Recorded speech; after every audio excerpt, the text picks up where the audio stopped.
था, राष्ट्रपति का नाम नीचे छापा गया था। हमारे देश में राष्ट्रपति सर्वोच्च होता है, यह आप जान लीजिए। राष्ट्रपति के ऊपर कोई भी नाम नहीं होता और कोई भी निमंत्रण पत्र अगर छापना हो, कोई भी पत्रक छापना हो जिसमें किसी विदेशी अतिथि के साथ राष्ट्रपति का नाम देना हो, तो नियम यह है कि राष्ट्रपति का नाम हमेशा ऊपर होता है, बाहर से आने वाले अतिथि का नाम या तो बराबर में होता है या नीचे होता है। लेकिन ब्रिटेन की रानी का नाम राष्ट्रपति के नाम के ऊपर छापा गया और भारत सरकार ने इस बात पर एक प्रेस कॉन्फ्रेंस की थी, वो हिंदुस्तान के सभी अखबारों में छपा भी था। एक पत्रकार ने पूछा था भारत सरकार के प्रवक्ता से कि यह ब्रिटेन की रानी का नाम ऊपर छापा गया और भारत के राष्ट्रपति का नाम नीचे छापा गया, यह कहीं गलती से तो नहीं हुआ? तो भारतीय सरकार के प्रवक्ता ने कहा कि यह जानबूझकर छापा गया है, माने गलती नहीं हुई है, जानबूझकर छापा गया है। क्यों?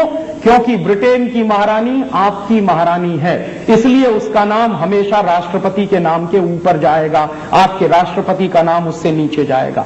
हमारे देश में एक कानून है, जानते हैं क्या है? अगर आप राष्ट्रपति का अपमान करें तो आपको जेल हो जाएगी, यह कानून है। प्रधानमंत्री पर आप टिप्पणी कर सकते हैं लेकिन राष्ट्रपति के ऊपर टिप्पणी नहीं की जा सकती इस देश में, और अगर आपने टिप्पणी की तो आपको जेल हो जाएगी। क्यों हो जाती है? कानून यह कहता है कि राष्ट्रपति की मान्यता सर्वोच्च है, उनका अपमान नहीं कर सकता कोई। लेकिन खुद भारत सरकार ने राष्ट्रपति का अपमान किया और उस सरकार को जेल में होना चाहिए था। पूरे देश में खामोशी, और इस बात की नोंद हमारे देश के किसी भी कोर्ट ने नहीं ली। मैं महीनों महीनों इंतजार करता रहा कि यह कोई छोटी दुर्घटना नहीं है, शायद हिंदुस्तान का सुप्रीम कोर्ट या हिंदुस्तान का कोई हाई कोर्ट या हिंदुस्तान की कोई अदालत इस बात की जानकारी लेकर कोई एक केस फाइल करेगी, लेकिन कहीं कुछ नहीं हुआ। फिर मेरे मन में ऐसा आता था कि यह इतना बड़ा प्रश्न है कि हिंदुस्तान की राजनीतिक पार्टियां इस सवाल को उठाकर पूरे देश में हंगामा करेंगी, लेकिन दुर्भाग्य से सब राजनीतिक पार्टियों के नेता रानी के साथ फोटो खिंचवाने में दिल्ली में मस्त थे। उनको यही चिंता थी कि हमारा फोटो रानी के साथ कैसे खींचा जाए। इस देश के नेताओं की मानसिक गुलामी का इससे बड़ा सबूत और क्या मिलेगा कि जिस देश को अंग्रेजों ने 250 साल गुलाम बनाया, जिन अंग्रेजों ने हमको बर्बाद कर दिया सांस्कृतिक रूप से, आर्थिक रूप से, शैक्षणिक रूप से, सामाजिक रूप से, उन अंग्रेजों की रानी के साथ हमारे देश के नेता फोटो खिंचवाने में मस्त हैं और किसी को लगता नहीं कि यह राष्ट्रीय अपमान की बात है। और यह दुर्घटना नहीं हुई होती तो हमारे जैसे लोगों को भी पता नहीं चलता कि आज तक हम डोमिनियन स्टेट्स हैं।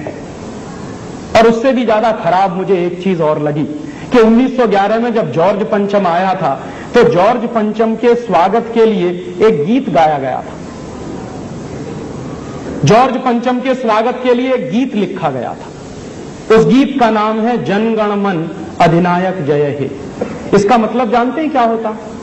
जन गण मन अधिनायक माने हिंदुस्तान की जनता के मनों के, हिंदुस्तान के गणों के अधिनायक, सुपर हीरो, तुम्हारी जय हो।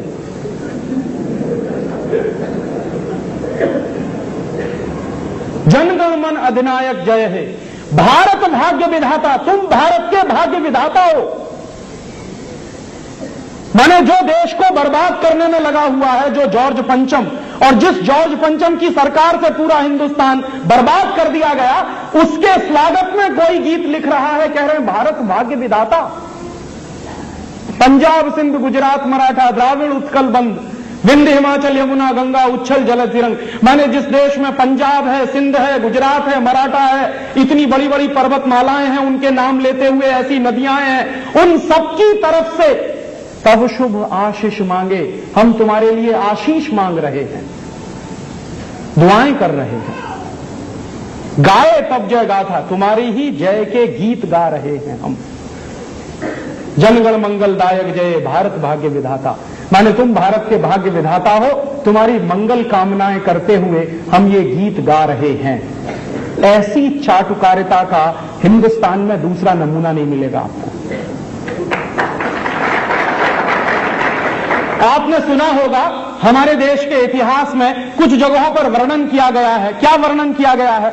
हमारे देश में राजाओं के दरबार में कुछ चारण और